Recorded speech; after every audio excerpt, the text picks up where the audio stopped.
கிறிஸ்தவ விசுவாச ஓட்டம் என்பது ஒரு நீண்ட நெடிய ஓட்டம். எபிரேயர் 12:1 இந்த ஓட்டத்தை பொறுமையோடு ஓடி முடிக்க வேண்டும் என அப்போஸ்தலர் உரைக்கின்றார். இங்கே பேஷன் ரன் என்று சொல்லப்படும் இந்த பொறுமை ஓட்டத்தை ஞானி நீதிமொழிகள் 1:3, 2:9 நிதானம் ஈக்விட்டி என்னும் வார்த்தைகளால் சுட்டுகின்றார். நிதானம், பொறுமை என்பது ஓட்டத்தின் தன்மை அறிந்து ஓடுவது.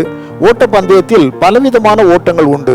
100, 200, 400 மீட்டர் ஓட்டப்பந்தயங்கள், 5000, 10,000, 42 கிலோமீட்டர் ஓட்ட மாரத்தான் ஓட்டங்கள், இவைகளெல்லாம் உண்டு. அனைத்து ஓட்டங்களையும் ஒரே விதமாக ஓடினால் தோல்விதான். சிறிய ஓட்டத்திலே வேகமாகவும் நீண்ட நெடிய ஓட்டத்தை நிதானமாகவும் நாம் ஓடுகின்ற பொழுது நாம் வெற்றி அடைவோம்.